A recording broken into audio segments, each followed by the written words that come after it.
Bonjour, mes chers frères compatriotes africains et africaines. Je vous adresse ce message pour vous faire soulever et vous faire diriger dans le bon chemin. Rappelez-nous, l'histoire de l'univers s'était commencée en Afrique. C'était commencé en Afrique vers le sud du fleuve Nil. C'est-à-dire quoi? J'espère bien que par la grâce de Dieu, Adam et Ève, ils étaient des personnes africaines. Avec eux, les fondateurs de l'homme, ainsi bien la science en général des facultés mathématiques ou la science en général, c'était commencé en Égypte. Au moins, ça fait au moins 300 millions d'années. L'homme noir ou l'homme blanc ou l'homme jaune, l'homme en général, qui vit en Afrique, qui se dit qu'il est africain. Il faut qu'il prenne une conscience.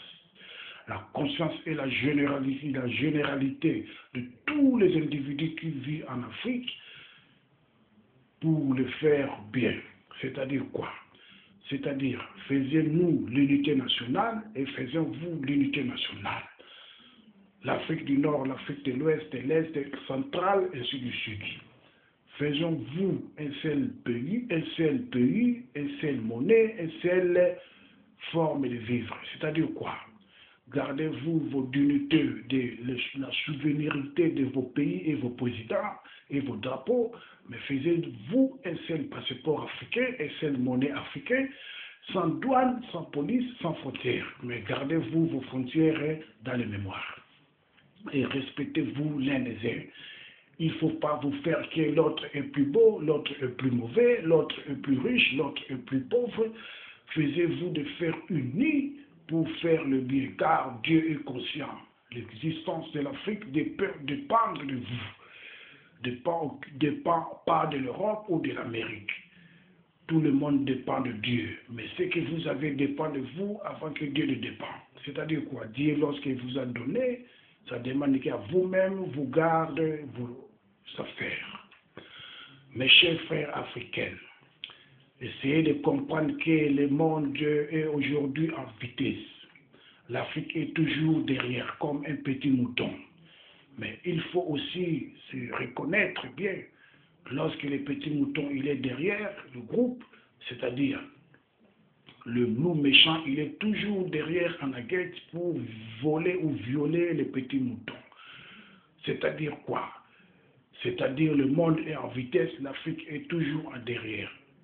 Et si bien le monteur de l'Afrique est toujours en derrière comme un petit mouton. C'est le Congo, République démocratique du Congo, le pays le plus grand, riche de l'Afrique et du monde. C'est comme petit mouton, le loup est derrière lui, il n'y a que des guerres là-bas. Et si bien ces guerres-là provoquées par des individus incompétents qui vivent au Rwanda et dans le pouvoir de Kinshasa. Pour terminer ça, ça demande seulement une conscience, donner de bons salaires aux militaires congolais et de former tous les jeunes congolais avec la capacité morale, acheter de bons armes dans l'URSS ou dans la Chine, puisque les Américains ne peuvent pas vendre, puisqu'ils ont besoin de la guerre pour profiter dans le colta du Congo. Mes chers frères africains, réveillez-vous. Il ne faut plus expliquer le monde que vous étiez des esclaves dans la Corée, le Sénégal ou dans les sites des Zanzibar. Il faut plus expliquer tout ça. Ce n'est rien d'important d'expliquer l'histoire. L'importance est de la conscience pour construire l'Afrique et construire vos pays. Faisiez-vous l'agriculture comme premier plan. Il ne faut plus vendre les diamants, le or, le cuivre, le coltan, les zinc, les uranium comme dans les premiers plans. Faisez que l'agriculture soit le premier plan africain. Si les Européens ne peuvent pas acheter vos agricultures, qui s'en va, ou les Américains. C'est-à-dire quoi? Il ne faut plus vendre des richesses minières comme dans les premiers plans. Au Congo, il est potentiel, potence de cuivre, de diamants. Non. Au Congo, ils vont faire potence de foufou, potence de patatas, de bananes. C'est-à-dire l'agriculture et l'élevage. L'Afrique a besoin de développement. Il faut prendre l'exemple, il y a des morts africains tous les jours dans la Méditerranée pour traverser l'Afrique pour entrer en Europe. chaque jour. Des pirogues viennent du Sénégal, des Guinée-Conakry, des Guinée-Bissau, des Mali, des Mauritanie, il n'y a que des morts. À l'intérieur, il y a tous les races africains qui cherchent à entrer en Europe. Pourquoi fuir l'Afrique? Puisque vous êtes des incompétents, vous les présidents africains. Tous les présidents africains sont des incompétents. Vous faisiez que bouffer l'argent de l'Afrique et de vos peuples et des traîtres, toujours derrière les Européens. À la place de faire derrière vos pays, derrière vos peuples, mais derrière les Européens.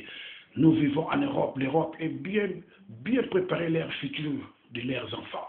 Mais vous, là-bas, préparez mal vos futurs de vos enfants. Prenez l'exemple. Tout le monde qui était parti avec les richesses de l'Afrique, Bokassa Première, au Mobutu, tout le monde là, ils sont aujourd'hui des pauvres. Mourir pauvre, pourquoi? Puisque la Suisse ou les restes des pays européens, il fait que bouffer l'argent des présidents africains après avoir leur shit. Soyez prudents et conscients. Concentrez-vous pour aider l'Afrique et tous les citoyens africains. Vivez l'Afrique et vivez l'unité africaine. Que Dieu les bénisse. Quand Dieu nous aidera, nous travaillons aussi pour l'Afrique, puisque nous avons déjà commencé le travail depuis l'âge de 21 ans. Que Dieu soit béni.